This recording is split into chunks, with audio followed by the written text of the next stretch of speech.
Aloha. Thank you for joining me for Java. This is for Wednesday. It's May 29th, 2024. A lot of things going on today. So we are going to have live Discord after the Greg's Live this afternoon, probably starting around 5:15. I want to take a look at some of the saber rattling that's going on around the world, as well as the updates on some of the things that are going on politically. But before that, let's start with the markets because there's quite a bit to go over. So, looking at our main risk indicators, still, as we're seeing in the sentiment, still relatively stable. Despite the increase in weakness in the markets, we are watching a rotation to safe haven demand. So with this, our main risk indicators 296.9 elevating again. So slowly moving, not like a major shift at once, but it is heading in that higher direction. Still in the neutral territory of buyers as far as fear greed index. We had an increase in both the 10-year yield as well as the relative strength of the dollar. So I'll talk about that in a moment. But what those did with both those increasing did put pressure on stocks yesterday. So we've got cryptocurrencies. They dropped for a bit. They've recovered slightly. So these are the levels they're sitting around right now are still relatively strong. So the 10-year yield rose, and part of that is because the US Treasury sold $70 billion 5-year notes. So their yield increased because there was not much demand for them, couldn't find buyers. So that brought all the yields up. So what does it do? It pressures stocks and prices. So at this moment, we've got stocks kind of headed for a slight recovery. For the most part, relatively flat. We've got the volatility index has increased. So much more volatility in the market. Good for day traders as long as you watch which side you're on. Don't stay tied to it and be ready to adjust. So silver had a good day yesterday. It's on the increase as well as oil. And we've got the futures are signaling a bit of troubled waters ahead for stocks. So we've got those futures dipping as treasury yields hit those 4-week highs, and hopefully that explains a bit of what is behind all of that. So with this, we are still in the last trading week of May, and we're rapidly approaching end of the week. So not much going on today as far as reports. We are watching the 7-year note auction, see if weakness remains with purchasing the debt. We've got FOMC member Bostic is speaking today, and then also Williams. So as these Fed presidents come out, they're managing the market because they're directing whether there is expectations for rate cuts. And I can tell you right now, there's not, but we'll go into that in a little bit. So we've got as far as earnings reports coming out. This is just for the next 2 days. Some of the ones coming out that we're looking at today, Salesforce, and then also positioning ahead tomorrow for Costco and Best Buy are the larger ones that are expected to move. So we've got down here Fed officials saying the United States has the quote-unquote luxury to play the waiting game with inflation thanks to the strong labor market. So I want to go into that because as far as what is expected of Fed cuts, now the Fed has 2 mandates. The first, price stability, so that's why they're always talking about the inflation. But the second is employment. So while employment is relatively stable, or at least in the reports as they're using it, they have the luxury of waiting on inflation and doing these price cuts. So they don't have to move on that as much while labor is strong. So it's not going to be until there are much more job cuts, much more employment pain before they will cut these rates because their motivations have to be balanced out. So prices right now are the threat. Employment not yet. Action will be lagging. We've got the market is still fighting the Fed on this. And what's happening is we're going to watch retail investors being shaken out. This is just the beginning. Yesterday, we watched the drop, and everyone wondering what is going on with that, and they just think the Fed is going to step in and cut. So basically, in the United States, we're still all watching the PCE inflation numbers coming in on Friday. So last week's data that we got in reflected still that the economy, quote unquote, is still resilient. And they're using jobless claims, manufacturing and service numbers, and durable goods orders in order to back this up. So they're also looking at consumer sentiment, but consumer sentiment is dropping. So with this, we've got consumer income and spending. Very likely they're on the decrease, decelerating for April. These are the numbers coming out. And then we've got a lot of forecasters that are expecting the Fed now to not cut until November or December.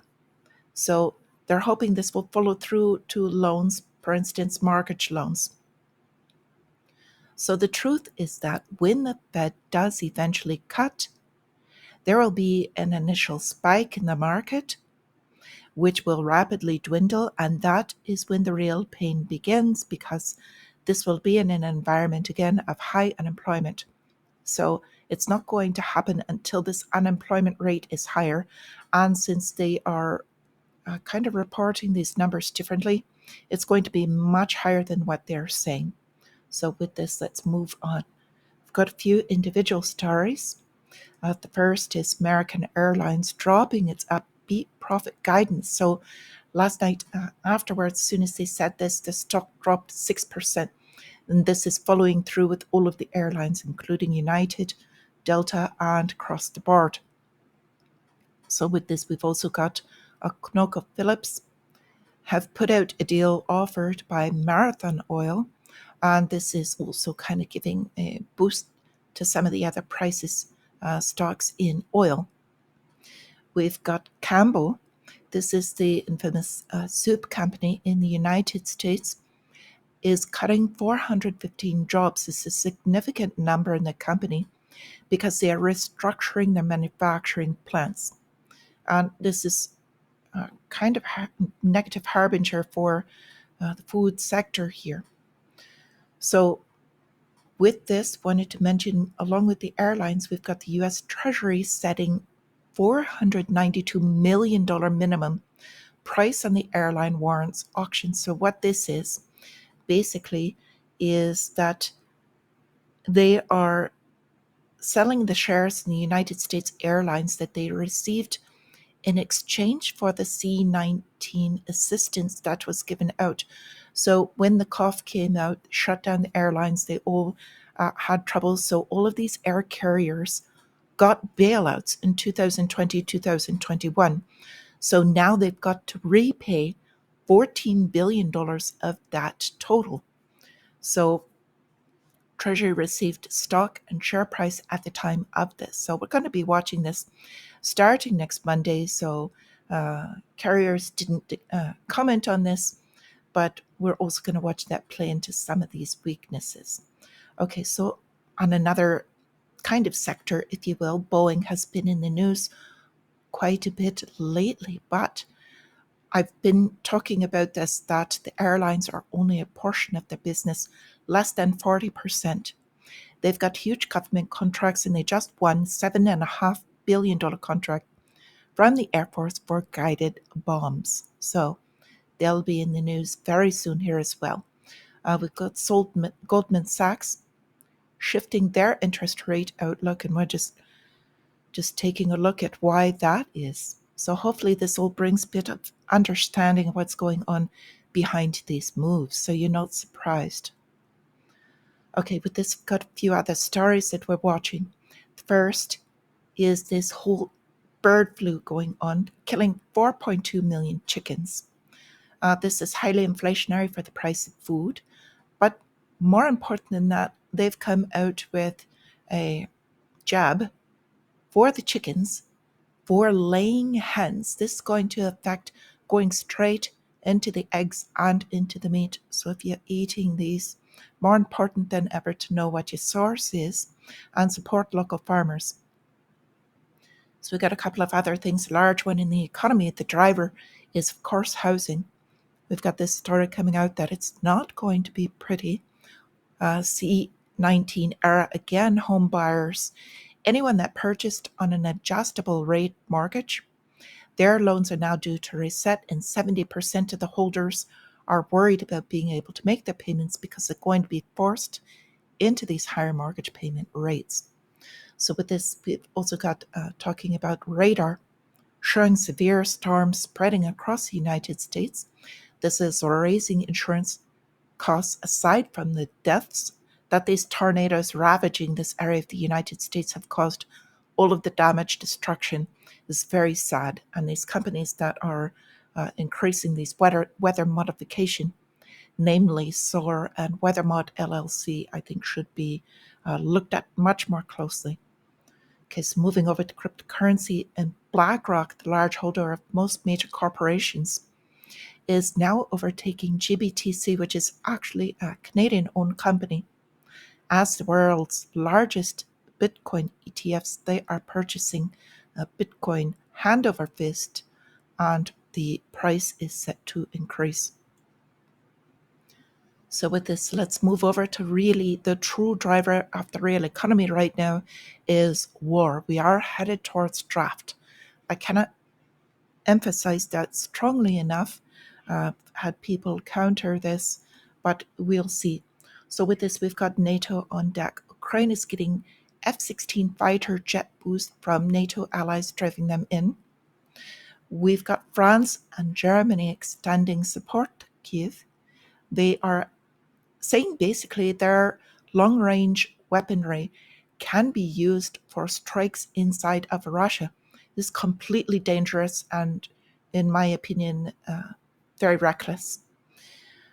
We've also got where they've reported NATO chief, this is Jens Stoltenberg, insisting that any decision to expand Ukraine's ability to strike Russian targets on Russian soil should be made by individual nations and not NATO, because he wants the alliance to keep some distance from this war and hence the consequences of this.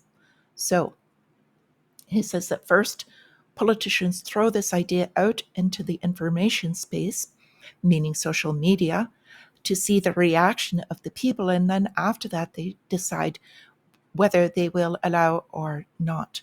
So they're using social media as a proxy for voting on their actions. And Vladimir Putin has made it very clear several times that Russia will retaliate, and he's warning the West with these grave consequences for strikes in Russia. So with a couple of things with this, we've also got the United States is basically admitting this, saying that an unacceptably high number of US weapons components have landed on Russian soil, and their concern is that the Russians will be copying the technology. So, I'd like to bring out another point. Putin is saying this because everyone is covering this over. Zelensky is no longer a legitimate leader of Ukraine. His term is up. However, because they are claiming an emergency, that they cannot have elections right now. So he should not be in power. However, everyone's still listening to him for some reason. And a large part of that is economic. So a few more things I'd like to go over, even though this is going on a bit. We've got a Chinese-style social credit system coming to America. It's going to be complete with tracking, everything you do, as well as monetary. I would like to speak about this. There is Discord later on today.